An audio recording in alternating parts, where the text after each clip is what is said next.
learn about the other type of special concrete, that is fiber reinforced concrete. Okay. So as a college, as a department, we actually have a lot of experience in handling, fiber reinforced concrete. I'll give you a few examples of things we've done in the past. So there's about 70 people. I think we can start. Okay. Let me just share the screen. Give me a second. Mhm. Mhm.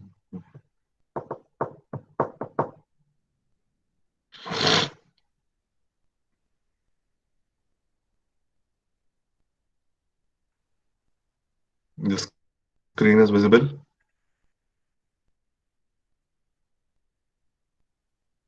Can you see the screen? Yes, sir. Okay, so my first question is obviously what do you guys think is a fiber? Where have you come across this term called fiber? And have you used fiber anywhere else?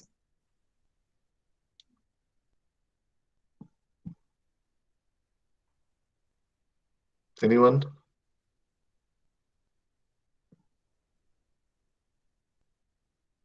No one? Any kind of fiber?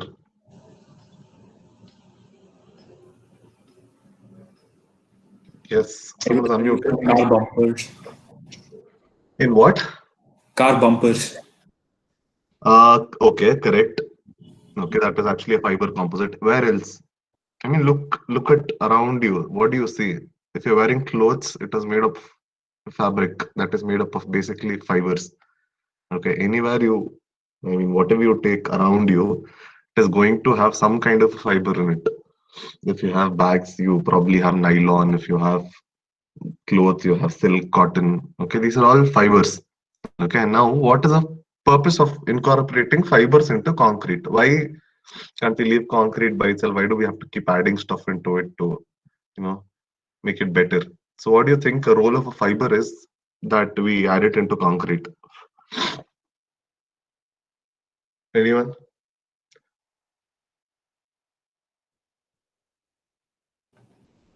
To give it strength. What sort of strength? We've already discussed concrete is very good at something. At the same time, it is very bad at something. So It's obviously, if very you're ductile. adding Concrete is very ductile, so maybe to improve that property. concrete is Ductile, it breaks easily. so that is brittle. What Brittle. breaks easily is brittle. So to make concrete ductile, we add fiber. Correct. That is the exact answer I was looking for. So concrete is a very brittle material. I told you, due to the presence of your interfacial transition zone, what happens is the cracks propagate around these aggregates, and these cracks develop. They become larger, and then concrete eventually splits and falls apart. But what happens if fibers are incorporated into the matrix? Is that these fibers provide a stitching action. Stitching action is in you if you what it think of a cloth that is just torn. Okay, there's a huge tear in a piece of cloth, and you've stitched it or bridged it across using stitches, and now you try to tear it apart. The stitch will hold it together. So what are these stitches? It's basically linear, fiber fragments connecting one piece of the cloth to another piece of the cloth. Apply the same analogy to concrete. What fiber will do is it will bridge what is there on that side of the interfacial transition zone to whatever is on this side of the interfacial transition zone. So when cracks indeed do develop, it does not let it propagate and become bigger. I'm not telling incorporating fibers into concrete will eliminate cracks entirely, but even if the cracks do develop, it will arrest the crack development and propagation. They do not increase in size. They do not become deeper. They do not become bigger. Okay, I'll show you a few images. So we'll try and finish this much today. So fibers. Actually, if you go to these rural areas, you might have seen all these houses that are made of mud and clay. They would have actually incorporated straw. Okay, you guys know what straw is, right? It's basically blades of grass. Straw into this mud and clay and used it to cover up these walls. Okay, they might not really understand why they're doing it. Okay, it's probably an age-old tradition that they've been following.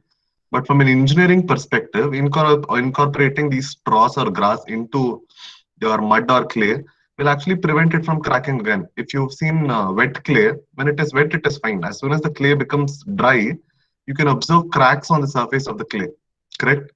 So this is something that is not desired. You want your surface to be smooth and crack free. So as soon as you incorporate straws and grass into your clay mud, whatever mixture, they actually do not let the cracks develop too much. So in addition to things like straw, it has been observed that in ancient Mesopotamia and a lot of other places, things like horsehair, asbestos fiber, and a lot of other naturally occurring fibers were used. In not in concrete in the sense, but whatever cementitious components they were using for construction in the past. Okay, in the last 30, 40 years, there's been a lot of development in the field of fiber reinforced concrete. In fact, even to this day, there's a lot of research. In fact, my own PhD topic is actually study of rheology of polyvinyl alcohol reinforced composites. So study on fibers and concrete is never ending. So it'll go on and on. Each day you get a new kind of fiber with a different aspect ratio, with a different shape, made of a different material that has a different specific gravity that serves a different purpose. Okay. So this is something I think will be evergreen because it's something that you can keep making better and better over a period of time. So today we'll try and look at some very common materials that is used as a reinforcing material inside concrete. Okay, now I need to define two terms to you guys. It's not in the slide, but just remember there's something called as micro reinforcement and there's something called as macro reinforcement. So we all know concrete is good in compression and weak in tension.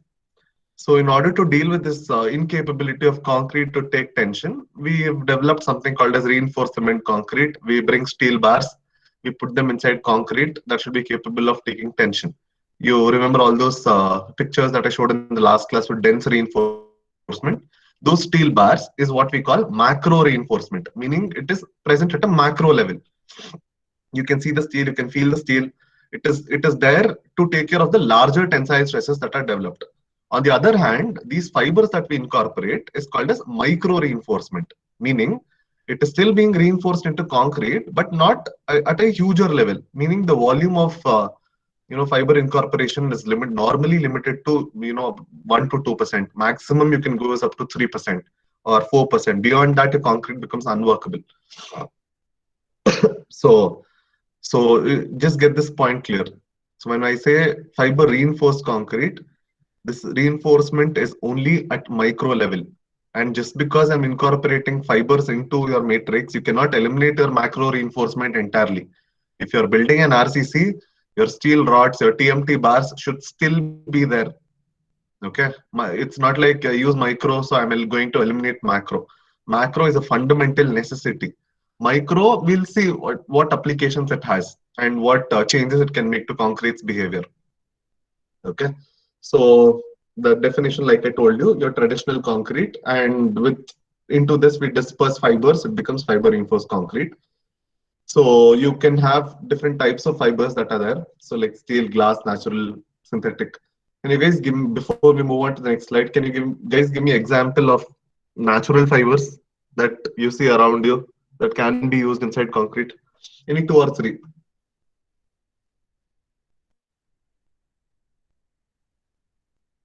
Anyone?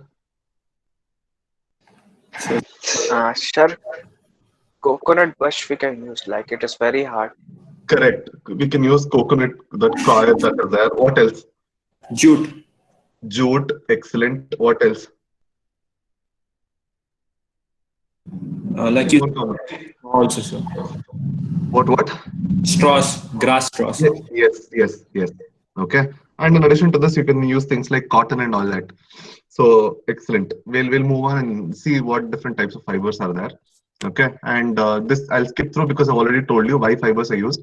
One is to arrest the crack development, and see, it is always a multifold advantage. See, if cracks don't propagate, the cracks don't become deeper. If cracks don't become deeper, your permeability is reduced. Okay, and if permeability is reduced, or if there is no voids for water to leak, all these other secondary disadvantages that we have in concrete, like segregation, bleeding in its fresh state, is eliminated. Okay. abrasion resistance is a surface property, meaning if you have just concrete, over a period of wear and tear, it might chip off. Okay, the surface gets weared. Whereas if you add concrete fiber into it, it becomes more tough. Okay, and yeah, so that is that. So if I remember, I'd asked you guys this question before also. What's the difference between strength, hardness, and toughness? So I'm not sure if I defined it back then. So hardness is a surface property. I told you have this more scale of hardness going from talc till diamond. It's going from 1 to 10. So toughness is basically the ability of a material to absorb energy. And when I say absorb energy, meaning if I have something, I apply load on it, I need it to take the load without actually deforming. Okay, this deforming can be in the shape of change of shape, or it can be in the form of failure, which means it will break and fall apart. So if it is a deformable structure, like say steel or something, its toughness is measured by its ability to deform, meaning how long it can, how far it can elongate without fracturing, how malleable or ductile it is. Whereas for concrete, you can't really measure the deformation to an extent as you would do it in steel. So there we'll measure it up to the point of failure. Okay, so with the help of this graph, they have three graphs. Okay, so the first one is a solid line, that is for plain cement concrete. The second one, which is a dash line, is for fiber reinforced with low volume fiber. And the uppermost curve is a small dash, longer dash, with this fiber reinforced concrete with high fiber volume. Now, see, the farther the curve goes, meaning the range of the curve fits more, it means it is more ductile. Okay, higher the curve goes, it means it is capable of taking more load. Now take plain reinforced concrete. So what has happened? Until the peak point, it is gone. At the peak, what has happened? It has failed. And immediately as soon as it's failed, its load carrying capacity is decreased. Okay. As soon as load carrying capacity is decreased, the specimen fails. It will not take any more load, and it will deform, it will not deform anymore. So your load by area is your stress. And since it can't take any more load, your stress keeps decreasing, and since it cannot deform anymore, your strain is constant at that point. Okay, so this is basically a typical behavior of any brittle material. It will go till the peak. At failure, there is a sudden drop. Okay, come to the next thing: low volume, low fiber volume. When I say low fiber volume, it is probably incorporated in very less proportion, say 0.5 to 1%. So here, what has happened? Here, the behavior is slightly gradual. Okay, in terms of load carrying capacity, there is not much of substantial increase in the load carrying capacity of concrete itself. If you see, the peak of this graph and the peak of this graph is more or less the same. So load carrying capacity is still the same. The peak load is still the same. It's just that post the point of failure, there is no sudden drop, meaning it will slowly deform, okay, and it will eventually fall apart. So this is a good thing. Why is this a good thing?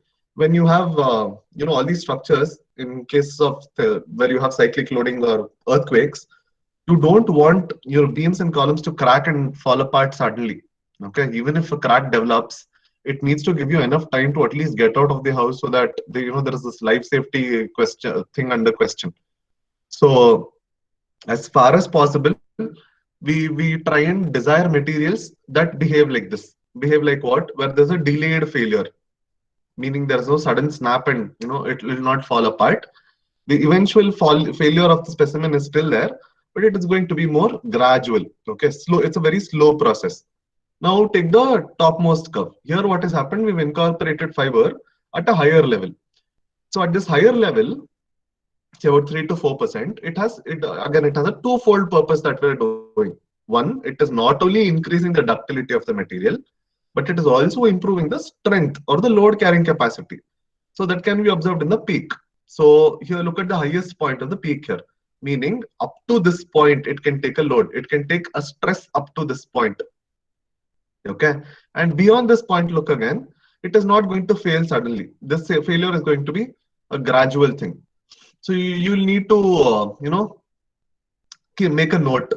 Okay, some might argue that fiber reinforced concrete is dangerous in a way that you don't know when the failure is actually occurring. Okay, unless you strictly sit and monitor at what load, what deflection you're getting. Say, like for example, in brittle, you can notice the failure immediately. You can see the crack Whereas here, since it's a gradual process, there is no clear demarcation point saying, oh, it has reached the peak load. Beyond this, it is not at the peak. Under laboratory conditions, fine. You have dial gauges, you have equipment that can measure displacement and hence calculate strain. You have load cells that can calculate the peak load and divide by the area, and it will give you the stress. You can plot a graph using a computer and you clearly demarcate and tell, oh, this is a point where it is a peak. Now the load carrying capacity is decreasing. I think we should stop loading it. In a laboratory condition, it's fine. But imagine in a site what happens when you've actually built a structure where you do not have the aid of all this additional equipment to do measurements. You cannot very clearly differentiate what the point of failure is. So in your higher semester, I think your fifth semester, you'll be studying reinforced cement concrete. There, your teacher, whoever is handling, will define a few terms called under reinforced, over reinforced, and balanced.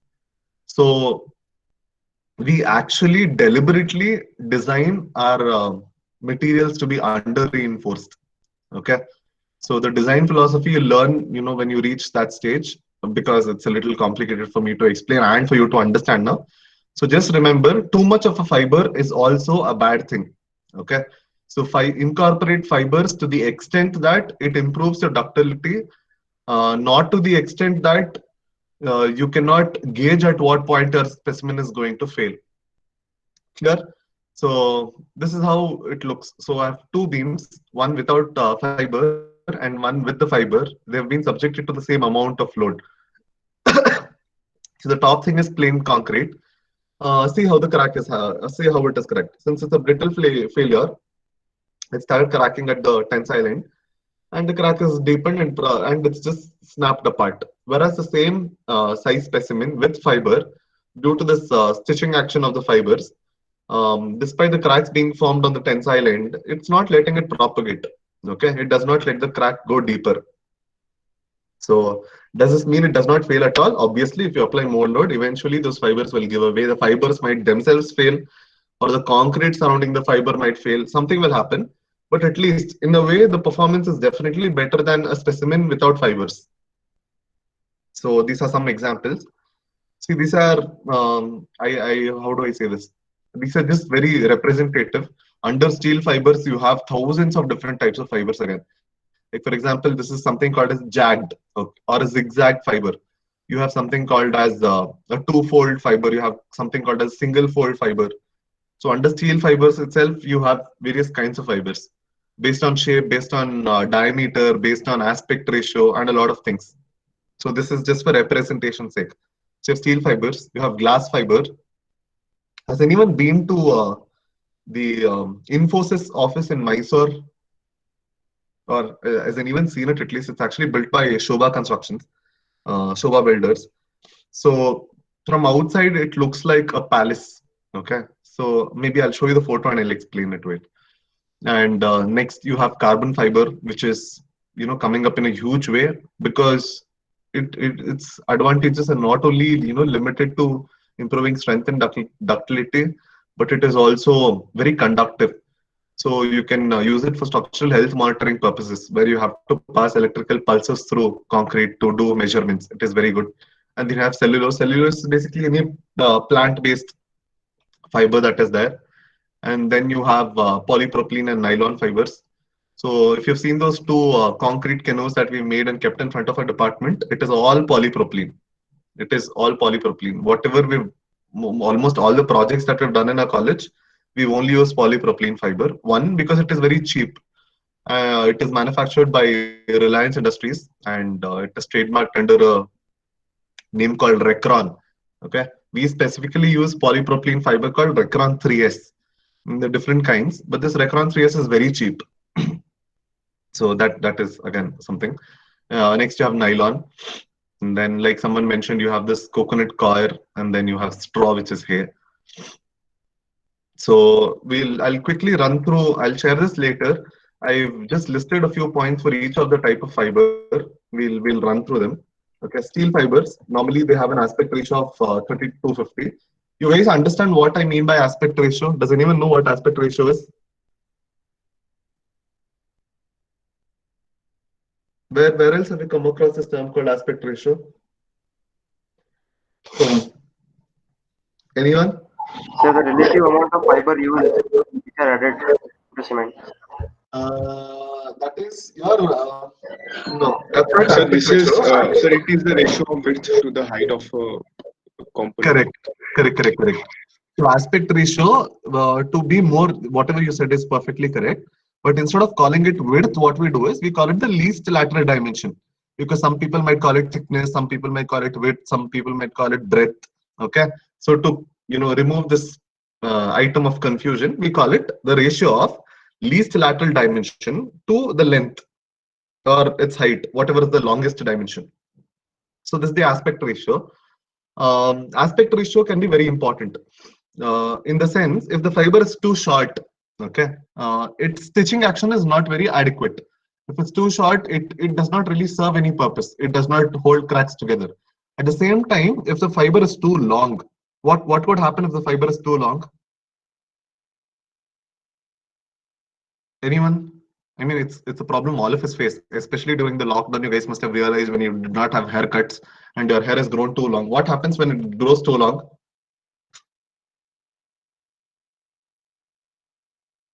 It breaks easily, sir. Correct. Excellent. What else? We get tangled up. It gets tangled up. More importantly, yes. Okay. So this tangling up phenomenon in concrete is called balling. Okay, balling effect. So what happens is, if you incorporate fibers that are very long inside concrete, once you mix them right, they all tend to come together and form a huge mess in the form of a ball. Okay, so instead of being evenly distributed throughout the concrete matrix, they become localized lumps, and they become these ugly masses that do not serve any purpose. So you need to strike a balance between what is short and what is long. So an aspect ratio of 30 to 60 is actually fine. Anything less than 30 is bad. Anything greater than 60 is again bad. So just keep this in mind. So it can have various diameters. In terms of strengths that it offers, I think steel fiber and carbon fiber are the best. Okay. But with steel, what happens if it is not treated properly? There's this possibility of corrosion again. So you need to ensure that you're buying the steel fiber from a proper vendor. So if you remember a few classes earlier, I showed you this graph of my students' project where they've done this particle size distribution. So for that project, what we've done is we were trying to assess the health of concrete by the help of the dielectric property of concrete itself. So these days, when a lot of people talk about structural health monitoring, they bring in third-party sensors. You have heat sensors, you have infrared sensors to measure crack propagation and all that. And once you have these sensors, you'll have to pass wires and build circuits to them and continuously monitor them. So our idea was, see, any material, it by virtue of its property, physical and chemical nature, should either be a conductor of electricity or a non-conductor of electricity. To be more specific, it will have certain degree of resistance or impedance depending on what type of current you're passing. So what we try to do with this concrete was, we try to measure the resistance of concrete by incorporating electrodes when the structure was built itself. So in its fresh state, when load is not applied, it is going to have certain amount of resistance to electricity. Over a period of time, if I keep loading it, the cracks start developing. So if cracks start developing, there is going to be gaps in the matrix. Gaps in the matrix meaning it is less conductive to electricity, meaning it will offer more resistance. So we try to form a correlation between the conductivity, more specifically resistivity, and health of concrete. So there we got the idea to incorporate steel fibers into concrete, because concrete by itself is not conductive. But what happens if I add steel fiber into concrete? So we tried out different proportions like 0.5%, 1%, 1.5%, incorporating electrodes, see how the electricity passes.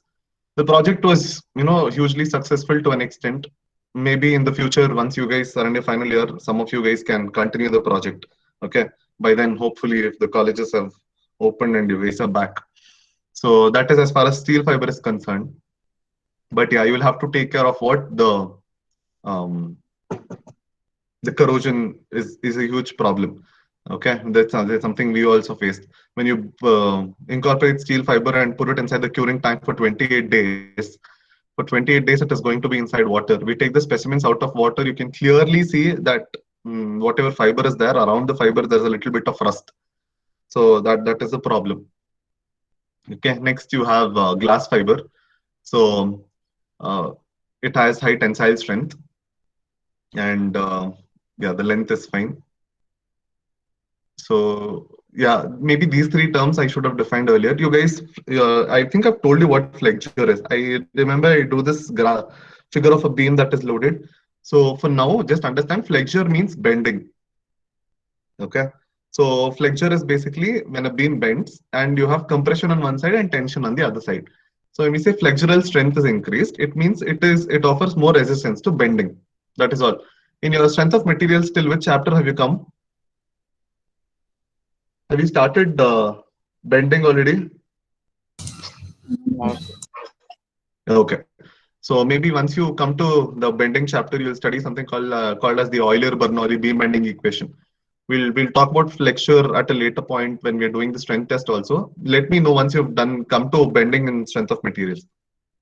Okay. So glass fiber is, like I said, it is used for all these purposes. These days for sheets especially. Okay. In fact, there's a specific branch of this concrete technology called GFRC, glass fiber reinforced concrete. All these fancy buildings that you see with all these fancy facades, right? When I say facade, you guys know what a facade is. A facade is basically an exterior aesthetic element that is added in front of a building just to make the building look good. It's like a cover-up thing. It's like a gypsum board. It's like plaster of Paris. It's just for a covering up sake to make things look good. But the material by itself does not really have a lot of load carrying capacity. I'll just show you the Mysore Infosys building. You guys can still see the screen.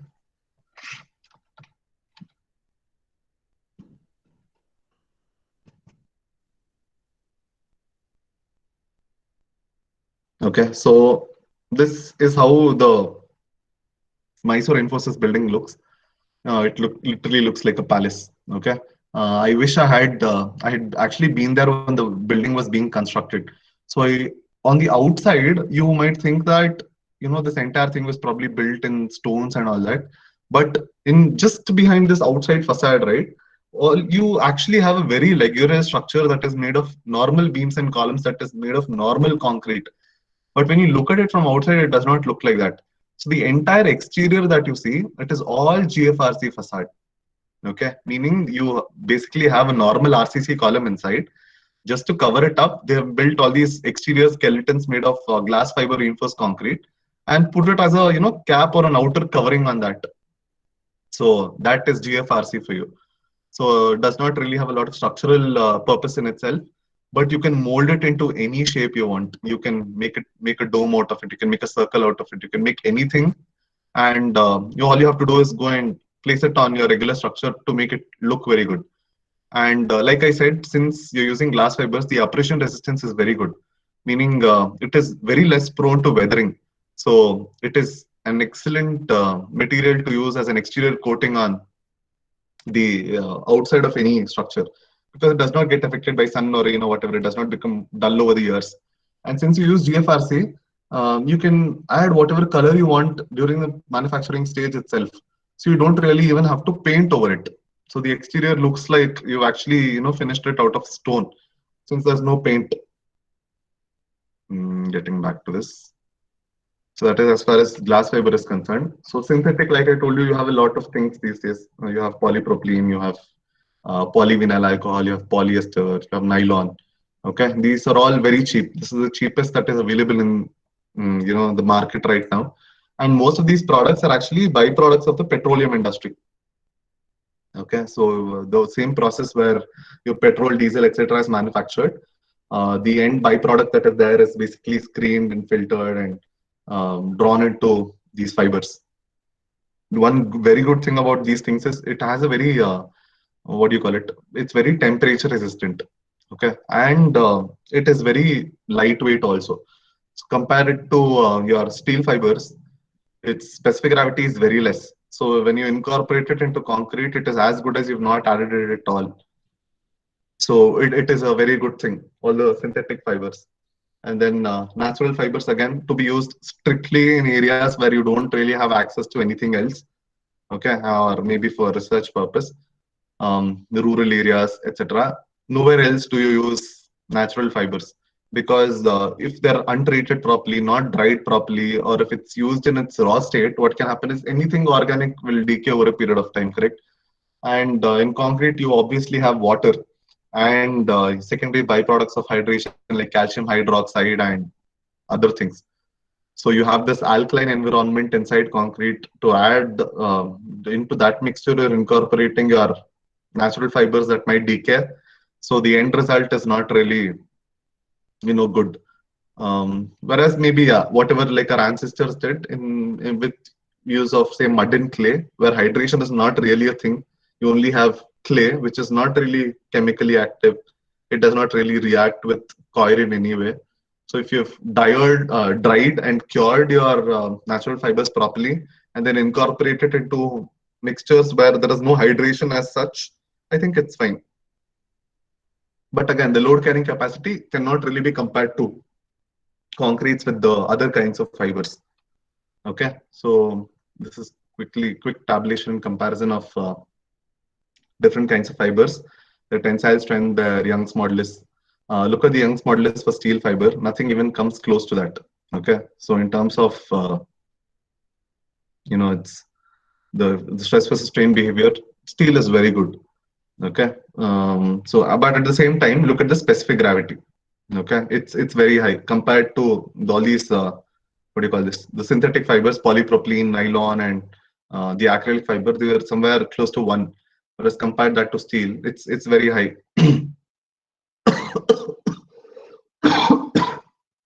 Sorry. So yeah, this is basically a gist of whatever I just told you. So if someone asks you why should we incorporate concrete, telling them that increasing strength is fine, but you should also specify what kind of strength.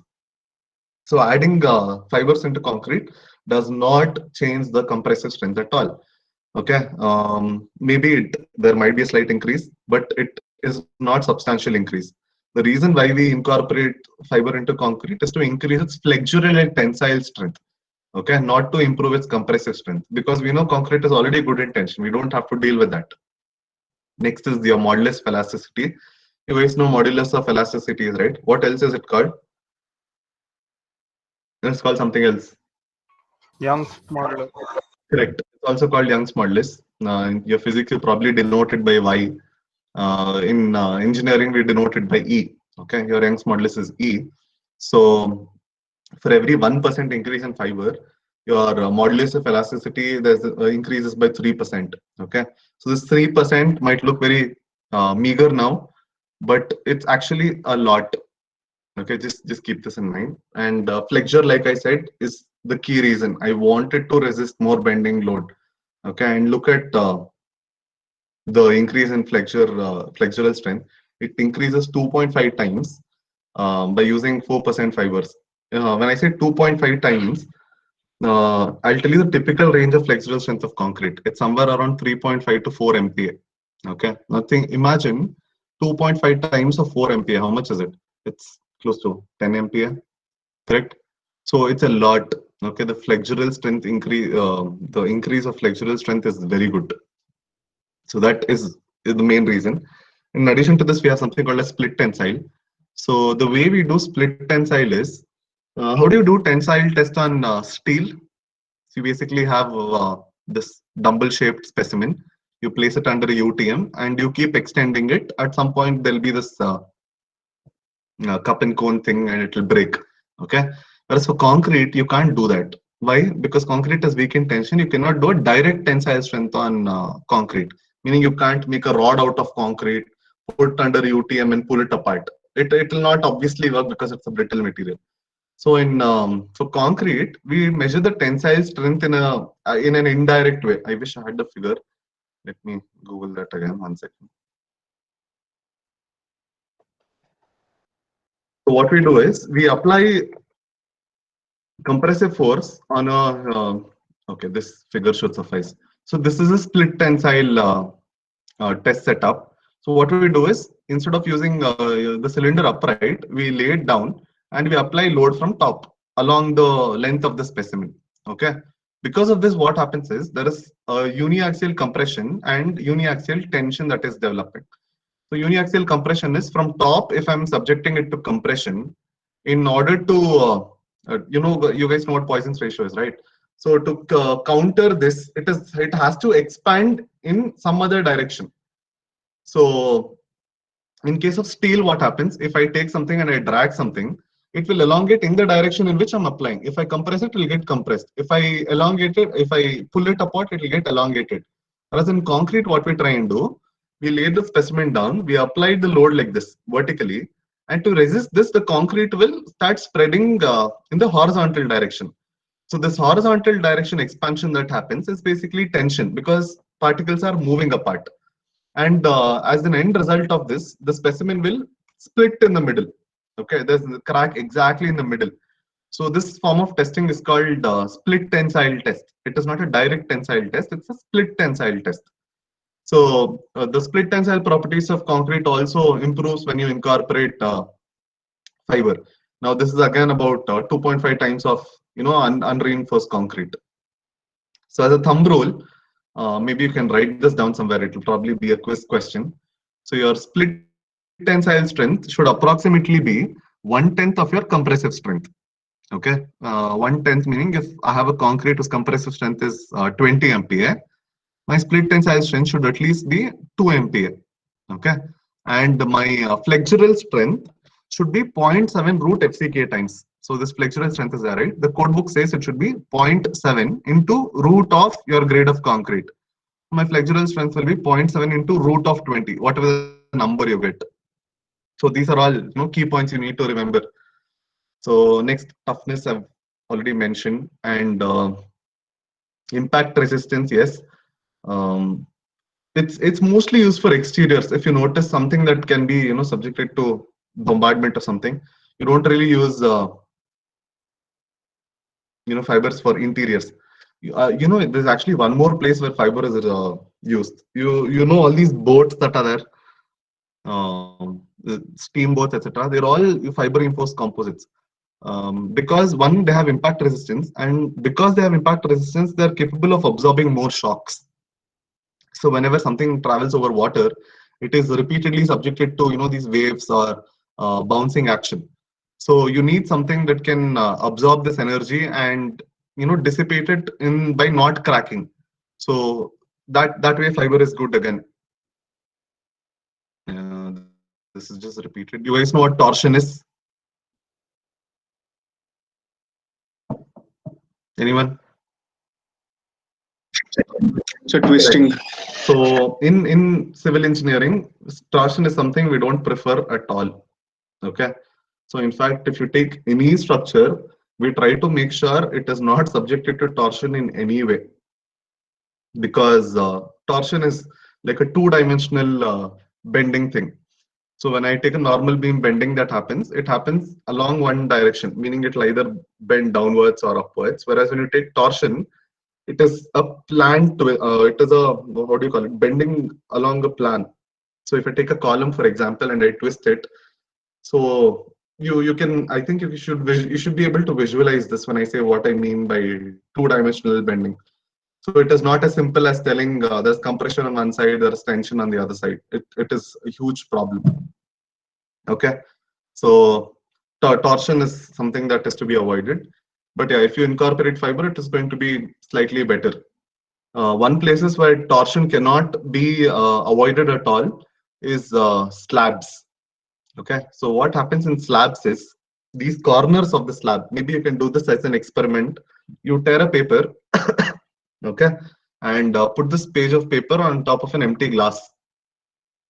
Okay, and then just wherever this opening of a glass is there, try applying load. I mean, put a few coins or something.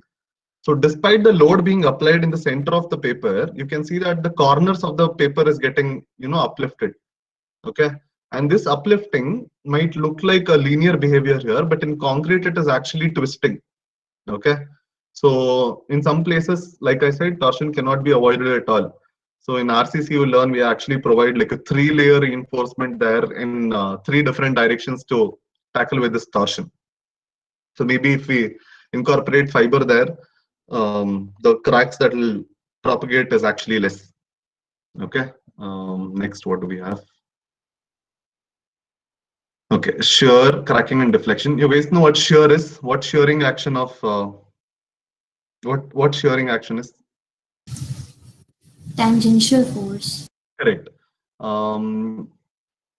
Again, maybe I'll give an example of a paper itself. So tearing paper is an action of shearing action. Or if you take a book that is very thick, okay, and you keep this book on a level surface and apply load only on top, does the entire book move? No. So you can see that your book, which is a rectangle earlier, will become something like a parallelogram. So this is a shear behavior, meaning the same material will start behaving like layers of materials that are stacked over each other, and each of this layer is going to deform by different extents. So when you have fiber that is incorporated, it will make sure that these different layers of the material is held together. It does not fail. Okay. So I think you learn about this again in your strength of material when you start studying shear force and bending moment. So you'll get a clear picture about what shear is there. Next is cracking and deflection. I've already told you. Once the cracks develop, you do not want it to deepen and propagate. Okay. So this acts like an arresting mechanism, the presence of fibers. And obviously, the more the cracks, the more the beam will deflect. And if the cracks don't propagate, the deflection will also reduce. So that is that. This is not really relevant to you guys. Yeah, this one thing I'll probably mention, it is not in your syllabus. So when we talk about distributing fibers into the concrete matrix, it is actually advantageous if the fibers are aligned along the direction of the load. Okay, for example, I have this very stupid image here. So the load is being applied in this direction. If all my fibers are parallel to it in the direction of load applied, then my load carrying capacity actually increases. Okay, but in reality, it is very difficult to maintain the orientation of fibers.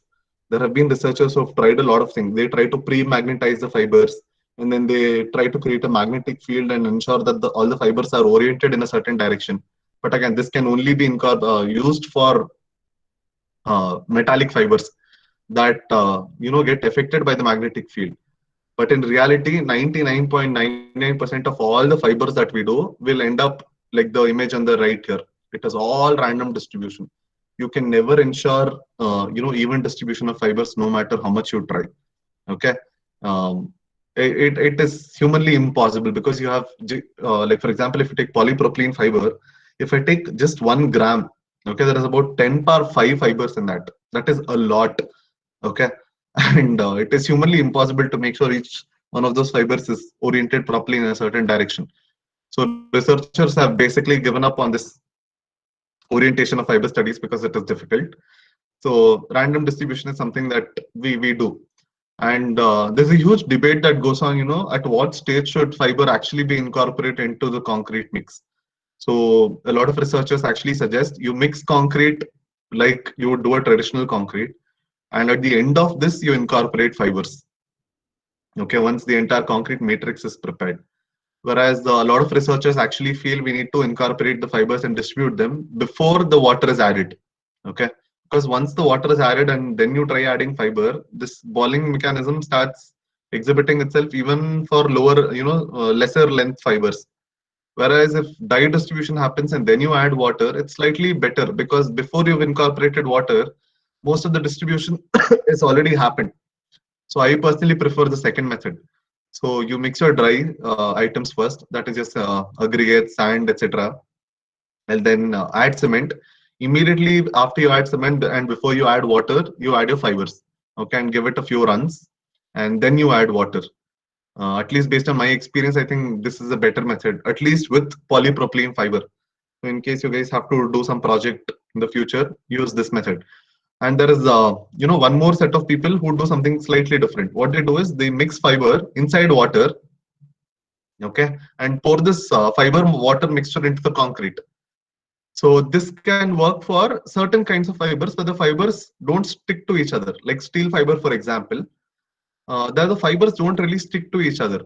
Whereas in polypropylene, etc., that is not the case. It looks very much like cotton fiber, for example.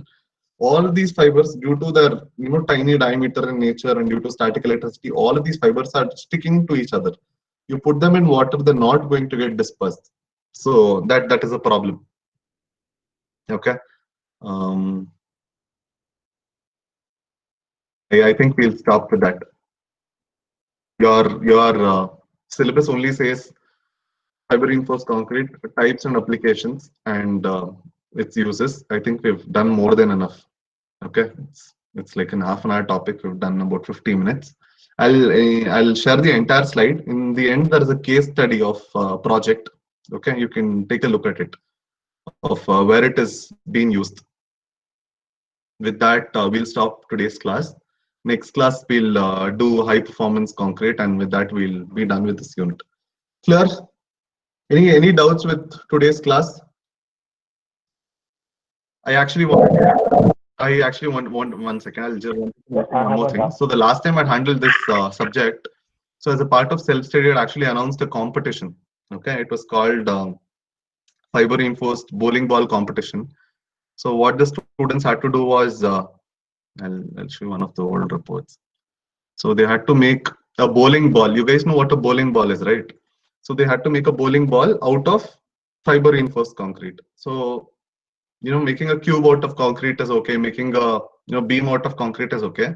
But how do you make something circular out of concrete whilst incorporating fiber to improve its flexural strength? So this competition is actually something that happens in the US every year. It is organized by the American Concrete Institute. And we thought, why not give it a try? And as a part of self-study, I announced it. Around 12 teams actually made the bowling ball. So I'd given them a lot of challenges, saying the diameter should be exactly between 20 to 22 centimeter. This number 20 to 22 is because commercially, all these balls that you get, whatever plastic ball, there's nothing in that range. There is no ball that is between 20 to 22. It's either smaller than that or bigger than that. So I wanted to see what the students will use to actually make something that's circular of exactly that diameter. And next, I told them that the weight should not exceed 5.5 kgs. So I told you guys the density for concrete. How much is it? 2400 kg per meter cube. So if I had to make a circular spherical thing of 20 centimeter diameter made of conventional concrete with 2400 kg density, its weight would somewhere be between 10 to 11 kgs. But I had wanted them to restrict the mass to 5.5 kgs. So all these teams came up with a lot of innovative materials. Like for example, this team used LECA. Has anyone come across LECA? So LECA stands for light expanded clay aggregates. It is used for gardening purpose. It is a very light material. The specific gravity is somewhere around 0.7. So they'd use LECA and perlite and glass fiber. And this team actually won. They did really well. I'll show you their end result. Wait. So this is during the process of manufacture. And so what these guys did to get the exact diameter was, I don't know how they came across this idea. They went to the stationery shop and bought a globe. And there's this one brand of globe that manufactures a globe whose diameter is exactly 20 centimeters. So they bought a globe, they removed the stand and setup, and they drilled a hole open on top and they filled it with concrete to get that spherical shape. So this is incorporation of fibers. Here they are doing it at the end state. After they've mixed water, they are dispersing fiber in the end. Okay, and you can see there is still lump masses of white fiber distributed everywhere. So the distribution is not very even. And then they've compacted it. So this is their mix design. You'll learn mix design shortly. So yeah, this is how it looked. This is their curing. They kept it in a bucket of water. And they kept pouring hot water once in a day to ensure that there's a faster hydration that happens. And look at the weight. It was 5.55 kgs. The same thing had they used conventional concrete would have been 11 kgs. and look at the finished product. They painted it blue. It looked really, really good. Okay, and this team that won this competition that were announced for self-study, last year, coincidentally, the ASC India region announced the same competition with almost identical set of rules as a national level event. And we sent the same team there, and the same team actually ended up winning the prize there again. So this was the team, your seniors, that represented. It's very unfortunate what is happening in the world right now. Otherwise, once you guys come back to college, you guys should, get involved with your seniors, see what they've done. Eventually, you'll have to take over the reins from them. Okay, so get involved, learn. All these competitions happen every year. So you guys will have to end up representing the college and going there once you are in your third year and your final year. Okay, so let's just keep this in your mind.